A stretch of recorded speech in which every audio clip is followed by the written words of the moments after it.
And we're live with the junior version of Jaja Gabor. Yeah, and she's also a female. Yeah. I'm very glad I kept this dog. I'm so ultra glad I kept this dog. I sold a vanilla dog. $700. That's paying my bills for this month. It's okay. Um, I don't know if you noticed, but I've made a little bit of organization of a clutter. It's not only here, but over there and outside there. Not so much over there. And I'm going to be able to bring my freezer in today, hopefully, or tomorrow. I need to go see about getting some things done with my truck. Um, Hopefully, I would rather be able to put the freezers directly into the truck, but I think I need to move it in here to keep it safe from the. It's already got some damage done from the. These things were not designed to be outside at all. It's like leaving a guitar in your house during the winter with no heat. It just doesn't. Yeah, some things just have to be climate controlled, no matter what. I've been running this freezer for a few days and it's still working despite being out in the weather. It's just a part of the inside of the inside liner is kind of shot a little bit. I'm going to try to find some materials and fix that. Um, I can't do this all by myself. I can't do this all on my own. I love that. Scrubs. That's just a testament to the fact that no man is an island. I found one of my favorite books right here. I don't think I owned this particular one back in the day, but this is mine. It's just not the one I used to flip through and what is this?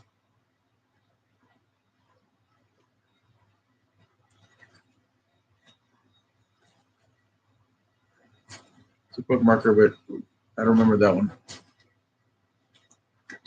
I used to flip through this thesaurus looking up what love is, and turns out that love is the unconditional acceptance of another person. So if you love somebody, you don't expect them to change. You accept them as they are.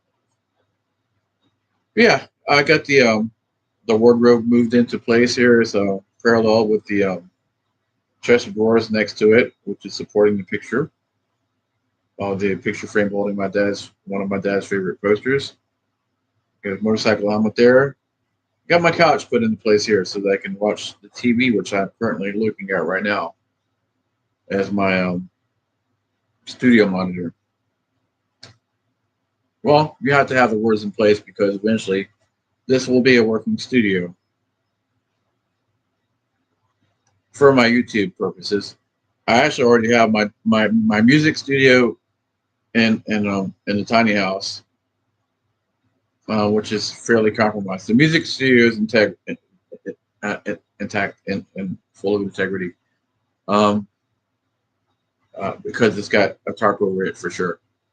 Um, the other room, it's starting to get a little bit of mold on the upper part, the ceiling, because it's not tarped up real good, and I need to get somebody to help me tarp that up.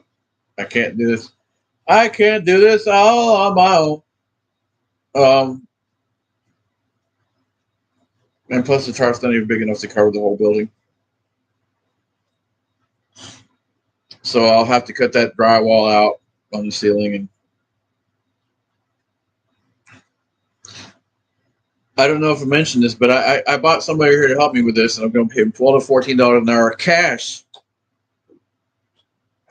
In a small town where $14 an hour is a huge amount. Now, he told me he gets paid $18 an hour to work as a landscaper.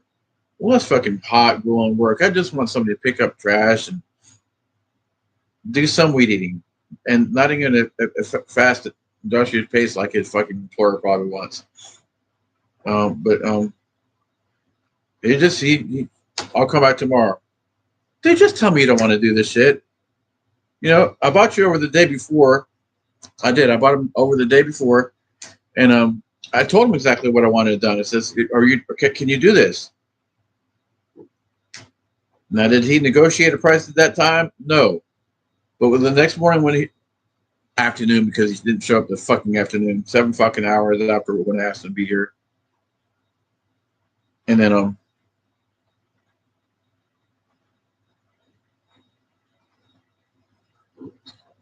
he fucking then I had to bring up money. He was going to go to work and not talk about money. At that point, I could have told him to pay us $8 an hour after he got through. What form of recourse could he have? And he's not a fighter or very big, so I wouldn't worry about that part. I love this little one. She's precious. She's ambulatory and she's fairly alert, but she hasn't developed much of a personality yet. Unlike the other two. One of which my dogs sleep under a blanket with their heads out. Because I keep an air conditioner in here. And the chihuahuas need like high temps. And like, well, we'll sleep outside. But there's no dog door, no fence here. That's going to have to be the next thing. I'm going to have to, because I have to be able to open these doors. And I can't do that with these. I already have one dog killed, and I don't want any more killed. Even though they get out every few days. But mostly just two of them that give them permission late at night. But and plus the neighbor, he's fixed his problem with his fence that my dogs can't get inside the fence. So yeah, small victories every day. I've put a throw rug down here. I got some sheets, and I still have to wash these like every other day. It's feeling a little bit more homey in here, but I do want to be able to move into my tiny house as soon as possible. And it's going to probably cost about $9,000 to get that, because I don't want only it's 14 feet wide. Well, I want to put an addition to the side and also make a second floor. And it was $3,500 just to make the one addition and a roof. And making the roof a little bit wider is not going to be that much. So it's the widening and the second, also the addition of a second floor and the additional wide part. Am I going to pull a building permit? Fuck no. I'm just saying I got moved down here like that, and there's no way that you can prove otherwise. Plus, it's up on blocks, so it's considered a temporary structure, even though that the building that was in place where that building was beyond my last place was there for over 40 fucking years. It was there when we moved there, so probably 50 fucking years. So temporary doesn't always mean temporary. It just means no foundation. I know. Now, when the city came in here and inspected this place right after I moved here for tax purposes, they didn't say a fucking thing about that building being there, or taxing it, or did you get permits to put it here? Nothing, because this is unrestricted land. So yeah, I doubt they're going to miss it. They're going to even notice anything. They didn't take any measurements. They were more concerned about the buildings that got removed for this place and giving me a refund for my taxes than anything. You gotta love small towns. So yeah, I figured $9,000 to $11,000 to just make that a livable box, and then I'll start putting plumbing and fixing some of the electrics. Some of the electrics a little bit off, probably from the water damage, because it's been raining. A third of the upper story is what I call it attic. There's no roof, so that's the attic space. but they were built as sleeping lofts. Um, it's been constantly rained on. That now, whenever it rains, I go out there and I cut the fan, the water damage fan on to evaporate the water. So really, the mold is very much too minimal. Some of the subfloor is warping, but it's cheap shit anyways, and I plan on replacing that with it. Now, if I have to go in there and replace every goddamn bit of drywall, I won't fucking cry. I won't. But the music room drywall is fucking fine. The other rod drywall, I could care less. I don't even fucking like drywall. I'll probably find some other um, wall substance. Um, I might even just expand it all out to one fucking music room. I'm not sure. Now the second floor, I'm gonna have to put an egress. I want another way out on the top floor because there's only two ways in and out of the front, and that's in the music room. If I were in the back room and something happened, there's a window, but that's not really a real way out in case of a fire. You know, my step uncle died in a fire. Not good. He was trapped.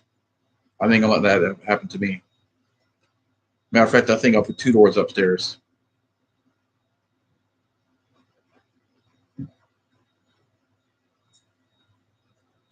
One in the front, one in the back. I think I want everything upstairs to be private living area, and downstairs to be. I want a game room, aka man cave, a billiards table.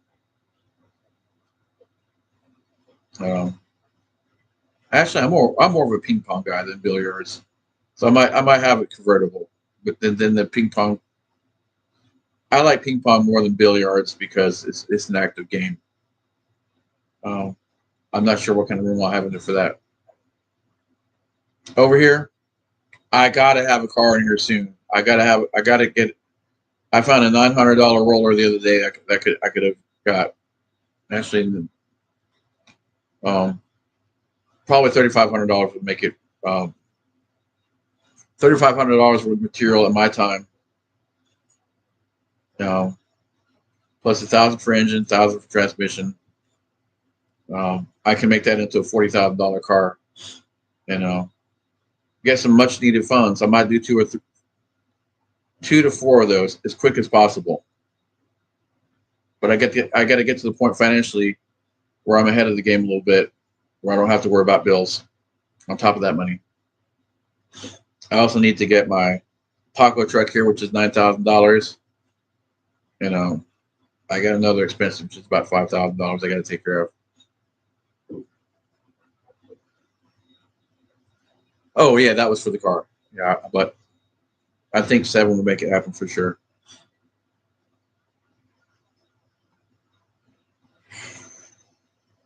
And I can actually do a car in 10 days with machine shop turnaround and everything. I'll go out and buy it. I'll go out and buy a big house oven for the powder coating of the engine and transmission case. I'll probably do powder coating on the suspension parts too. I'm gonna make this car look better than any Volkswagen ever looked new, and I've done it. I did it. Jeff Griffey taught me the majority of what I know about restoring bugs as far as the aesthetics. Jack Sharp taught me about the mechanical parts. I can do this, but I got to have my taco truck here. I want to do that, and I'll parlay that into getting the taco truck working, and I'll treat that as passive income, so I can start my music up and not worry about money. Because music is a money pit until you make it. Now I do know about mechanisms to make fame happen quicker in the music industry. That I do have. Self-publishing, self-promoting, and self-touring You got to have the tour bus and the truck on your own, fucking ahead of time, and the crews and the money to pay for these things to work. That's how fame happens on its own, quicker. Don't try to get involved with MTV. All that comes naturally later on. Not that MTV is really a fucking good thing anymore. Yeah, but I could elaborate on this, but then in the amount of time I would take you to speak about these things is so elaborate that I might as well just go ahead and do it, because it takes months, days, years just even to elaborate the whole mechanisms and all the elaborate specific situations. So at this point, I might as well just go ahead and do it, because I've known people that have done it. I've known people that I watched with these two eyeballs right here, better than perfect vision, 2005 vision, as they street performed right across from me, 5 to 10 feet, and I watched them and talked to them because I tipped them every time, every day that they worked across from me. Was I a great tipper? No, but I was consistent. And we made friends after I made acquaintance with them first and knew them for years, and then saw them go from being street performers to regional acts where they get paid 10, 15, $20,000 to show up and fill an auditorium.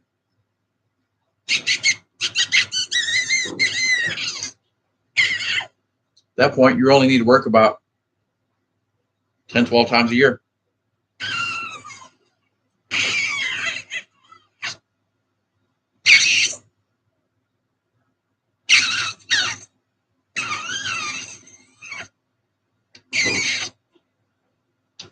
To pay your bills and just be a paid musician. Now, of course, this doesn't include their merchandise sales or other situations that they were involved in. Yeah, it's easy to make a couple $100,000 on a gig when you are renting the venue yourself. Like I said, you have to have the money yourself. You go in there, you rent the venue yourself, you promote yourself, you get the word out, and make all the money. All of it. Like Asheville Civic Center. You can rent the Asheville Civic Center for $2,500 a day. For $5,000, you can say, hey, I want exclusives, and you don't get to operate your concession stands during my show. My people will come in, and I will operate my concession stands and my novelty stands, and you don't get to make any money off of me. That's another way you make a lot of your money. And then you get like, for $7,500, there's no 50-50 ticket split. But you have to have the money, and you have to be able to take that risk. You have to have the tour bus. You have to have the other tour bus for your crew. You have to have the 18-wheeler that's going to show up with your stacks of Marshall amps and ceilings that you hang from the ceiling. At that point, you need 3 or 4 trucks just for your, and then another truck for your stage.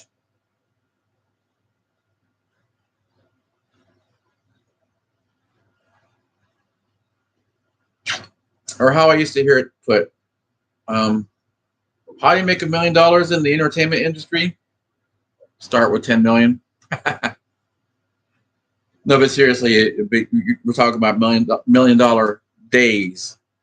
So your $10 million at that point becomes nothing.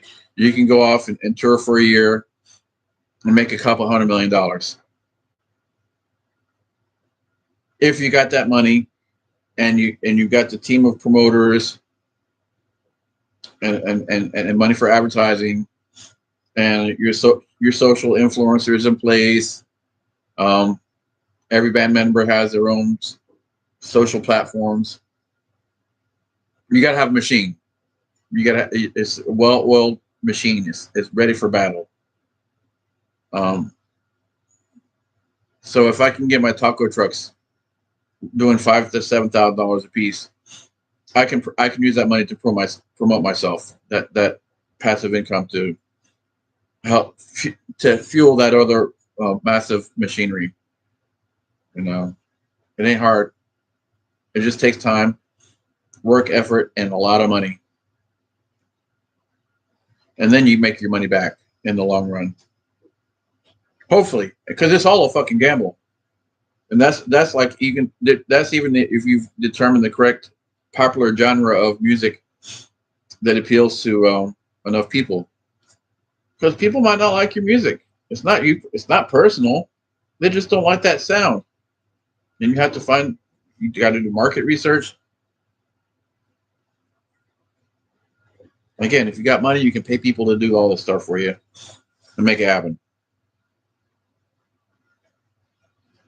So yeah, today I got like 2 hours work done last night after this fucking asshole this weak-willed spineless fuck didn't have the gall to just tell me, hey, I want more money or I don't do this type of work. Well, you should have told me that before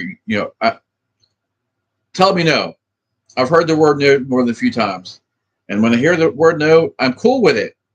You know why? Because then I can move on to the next person and the next person and get somebody that is willing to do that.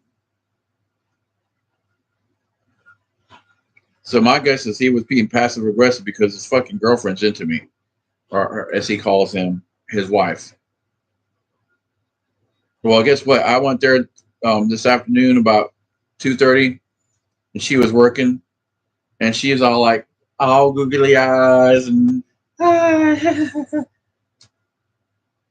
So evidently their relationship's not so hot. Because guess what? She lives at her parents' house. Um, so neither one of them doing that very good. He says he needed the money to get up on their feet. Well, you know what? If you're really that desperate, you'll pick up dog shit with your goddamn bare hands to make the money it takes to get out of your system. I remember when I was young, my dad went up and they didn't have Craigslist, but they had bulletin boards you could go to and find work, or just look in the newspaper. Like person needed to clear lot. We'll pay $450. He went there and he busted his fucking ass. I remember he came home from doing that more than a few times before he got a job with the city. And we were camped out in a van down there by the river. Okay, not a van, but a Cadillac. And the kids slept in the back seat. No, I slept in the front seat. My brother slept in the back seat. And my parents slept in the tent because the car was warmer. And if anybody's going to freeze to death, it was going to be them. Or that's how they felt. Of course, we had a fire and all that kind of stuff, but still. He did what it took to get us into a home. And then he got a job with the city and bought us a home. We were homeless as fuck, man. So when this guy says he wants to get on his feet, no, you don't. I asked him if you want to do a flat rate. My nails look nice. I want to ask him if you want to do a flat rate on this and just get it done. No, he wants hourly. So evidently he wanted to milk me for money. And no, I don't work like that. You ain't gonna take fucking 4 weeks, 5 weeks to do this little. Again, I need to be looking at maps. I need to be looking at festival guides. I need to be doing everything except for doing all this bullshit working. And I know I'm wasting time on the internet, but hey, I've got to a stopping point because everything that needs to be done on the inside depends on the outside. And I need a flat point shovel. Lowe's was closed. I don't like using the outside lights a lot because they're tremendously expensive to use. We're talking about 4 3,000 watt light bulbs. Makes it like daylight out there. I mean, Yeah, you can work, but and yeah, it's cooler at night, except for like but 10, 15 feet away from those light bulbs. It's like fucking yeah, it's like daylight, including the heat.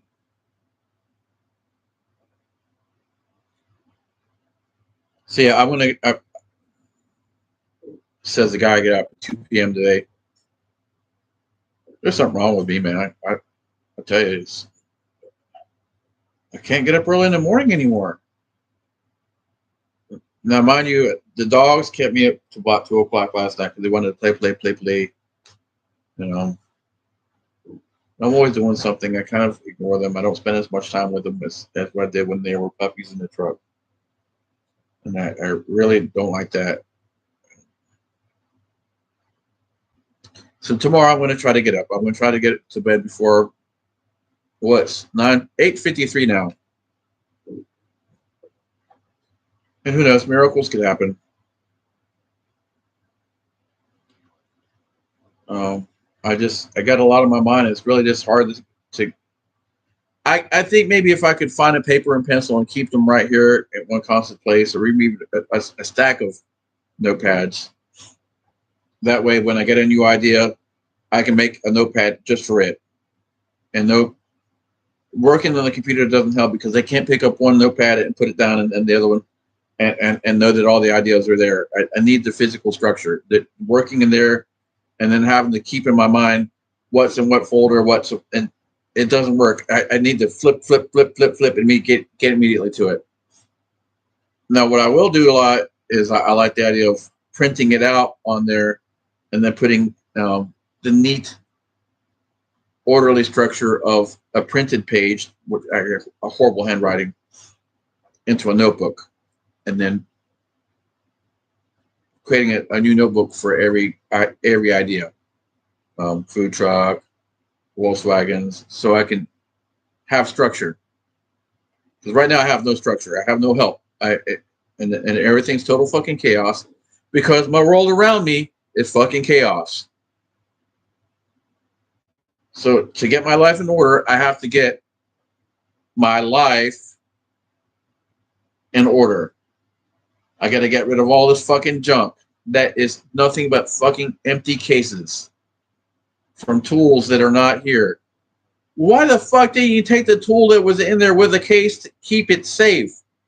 Even if you don't give a fuck about the tool and you want to sell the tool, the case is a selling proposition. That the tool has been safe and well cared for its whole life.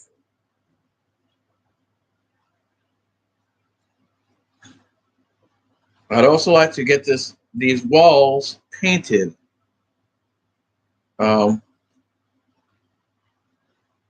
or sealed, and then I can work on getting some artwork on them. I don't like this blank slate of that's fucking ugly.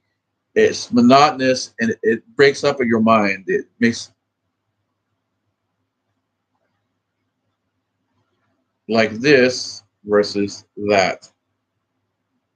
Art heals your mind.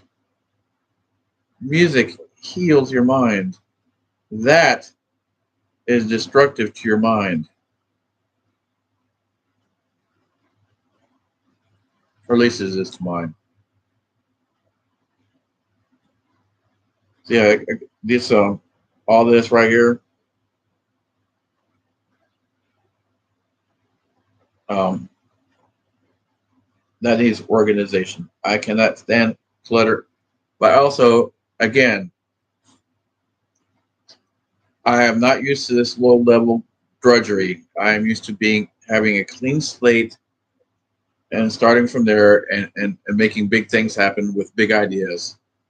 And then I have underlings for the details. Trusted, competent underlings that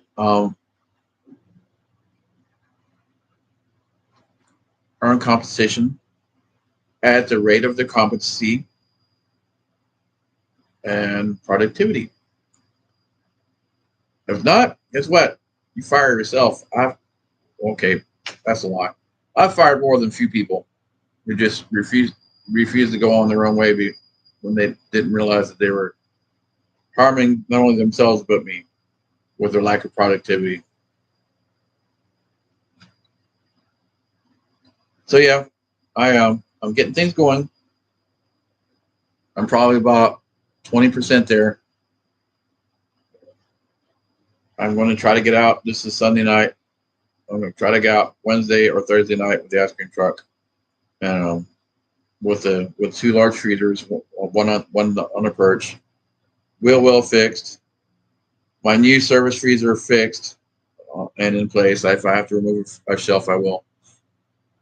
And then Wednesday, the service tech's going to come down here for the ice maker. I need this place cleaned out in here so I can have a place for it to live. And then I can bring the drinks back on board, but I only want to have one or two coolers. It's just the organization. Plus, there's not room with the big freezer in there, and I really don't sell that many drinks.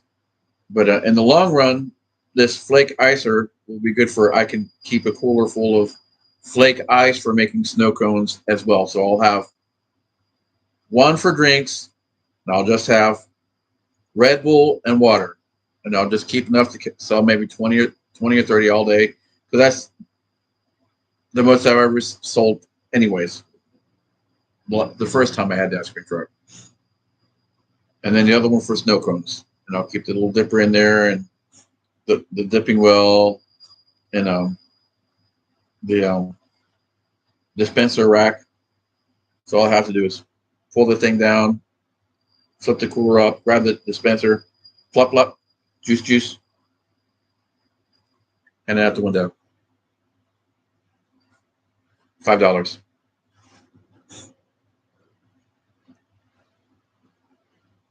So though in the long run, it might be I might have $1,500 of all this ice maker. It'll be ultimately a lot more profitable than buying ice. But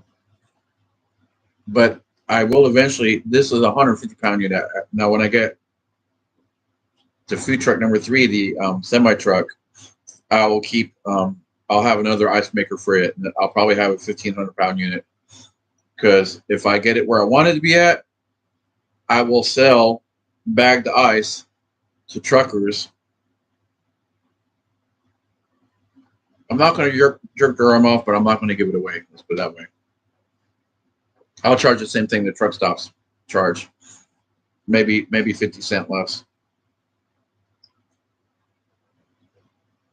And who knows? There could be hundreds of bags going out a day.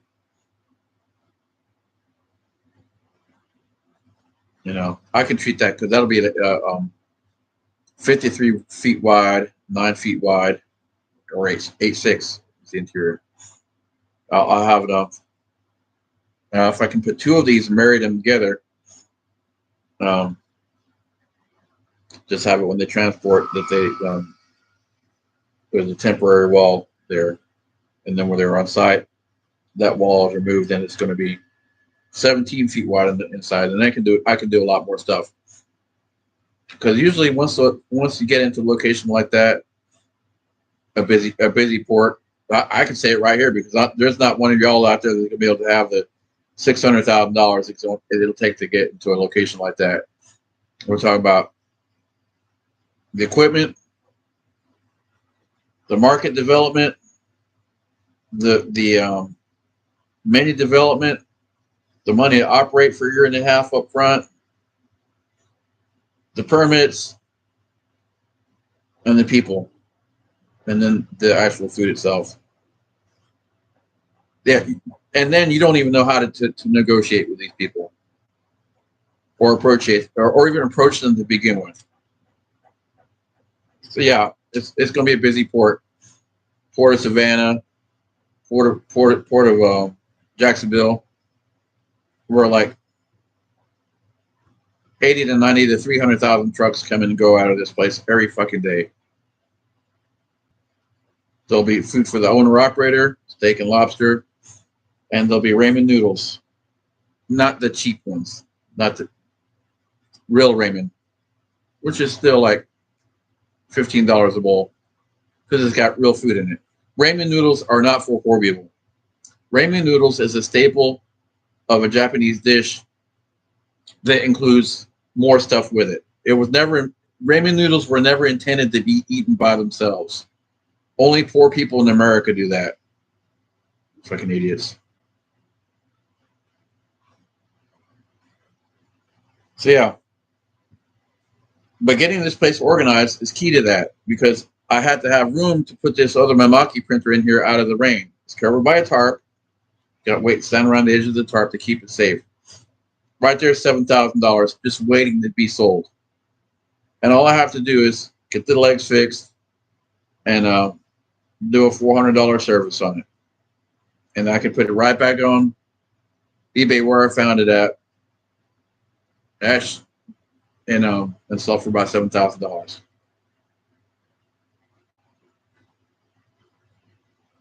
And I got a bunch of stuff around here like that. I got a couple generators. I got a bunch of park type camping grills that I need to just scuff up and paint. Those are worth $150 each. I can let them fly for $105 each. I'm not selling my big Mamaki because I need it for me. Now the big Mamaki, I'm about that shy of being professional with doing vehicle wraps because I don't know that there's a couple techniques that I need to learn to get to the next level where I'm not just some Yahoo spreading a fucking piece of vinyl on the truck. There's actually stretch and hot heat gun techniques where you need to shrink it in some places, and then you stretch it in some places. I know what these techniques are. I'm just not experienced with them. And again, I might just go out and buy an old junk car. Doesn't have to run. Then you have to have an engine just to practice with doing wraps. And I'll have my other taco truck here. Food truck wraps are $20,000. It might cost me a $1,500 roll of material to do it because I'm still learning. And learning's half the battle, and I'm willing to know what I don't know because without knowing what you don't know, you can't grow. And I'm always about growth. Learn. What was that?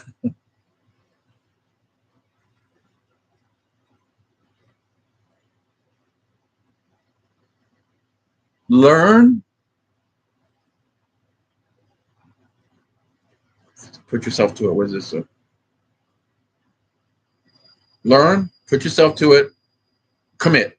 Learn. Commit. Learn to do something. Commit to doing it, and then doing it. That's an upward spiral life. And I didn't know I knew this when I was in my 20s. I just did it. Oh, I did that when I was in grade school learning saxophone. I said I wanted to learn the saxophone.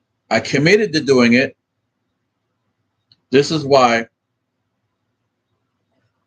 2/3 of the people involved in music in middle school don't make it past that point.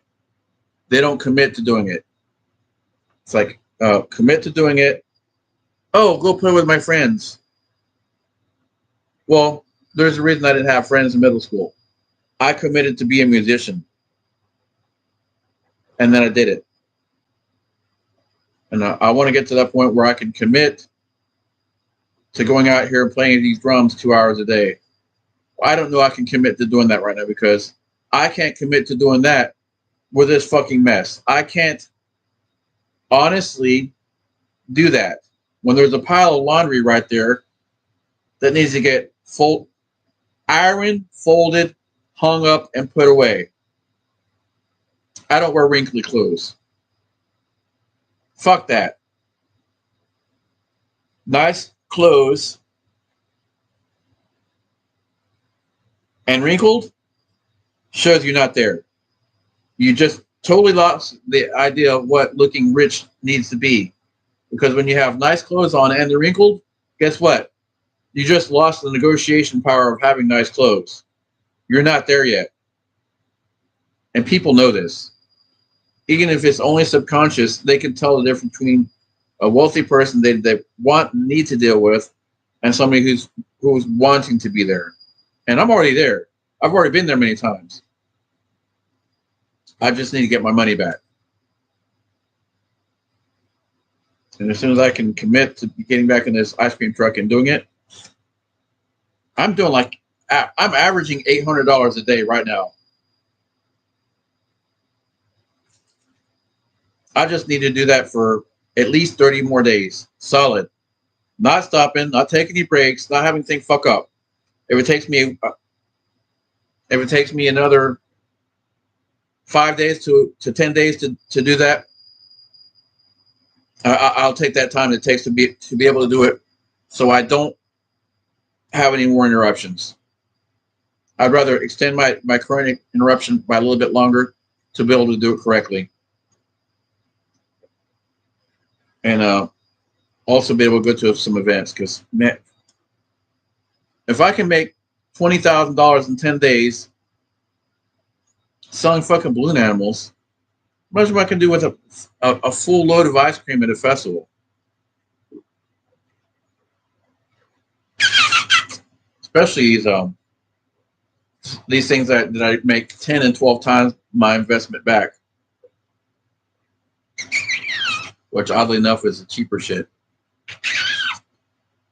Anyways, I got to commit to doing some more work around here and calling the pizza man. Because my TV is leans up against my cooking grill, and I don't want to compromise the TV by the heat damaging it. And I have when I moved here, there was a TV stand there. So what I'm going to do is put the TV stand right here and move the cooking device over here. And then I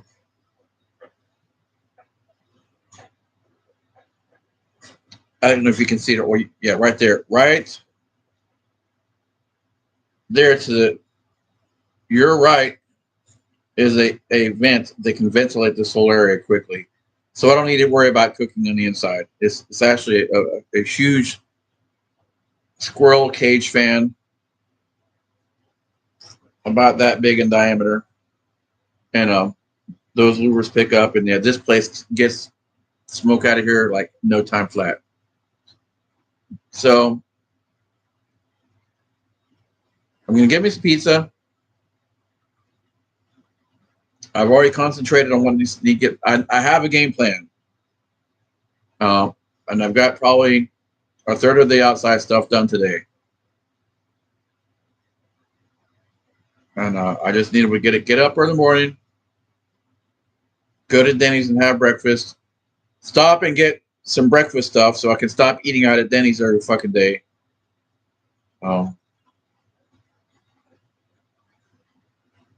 Keep more of my money in my pocket. I'm too involved with this Denny's. I'm feeling like I live there, and I've got such good rapport with these people that I could get a job with there and fit in right now if I wanted to. And I don't want a job. If I'm going to work any place, it'll be at this place down the road that's hiring grinders for $30 an hour. I'll buy a high-tech respirator. I will go to work at a place like that. But hey, I don't want to do that either. I want to go back into trucking. In my truck. Long enough to get some contracts to put an employee in my truck. And at this point, I really think that what I need is a person that I can put living in one of these buildings over here, who's just getting out of college and is used to living in a small space, and they will be my personal assistants.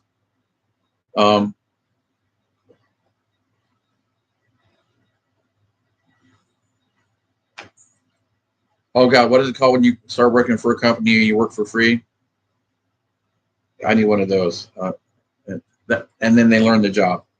And then when they start being productive, I'll actually need 3 or 4 people like that.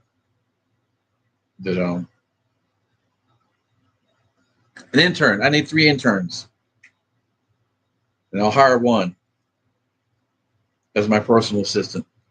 I need somebody to be able to take my ideas down and put them out on paper, and it might have some level of expertise into particular things that I want to do, so that we can learn and grow together. But anyways, yeah, I keep talking, and I'm not calling the pizza man, and I gotta get this laundry back in the dryer. I overlaid a little bit and tumbled, so it gets hot, and then get my I got to get it ironed. I got probably like 2 or 3 hours of ironing done to get done. Of course, tomorrow I need to buy a lot of this stuff doesn't have hangers. I prefer to have a lot of this stuff hanging up, particularly these shirts right here. They get wrinkled if you leave them in the. I'd rather iron them and then put them on the hanger. When you put them in the drawer, they get wrinkled, even if you roll them up. And then you have to iron them again. Not productive. Peace and love from a little dog.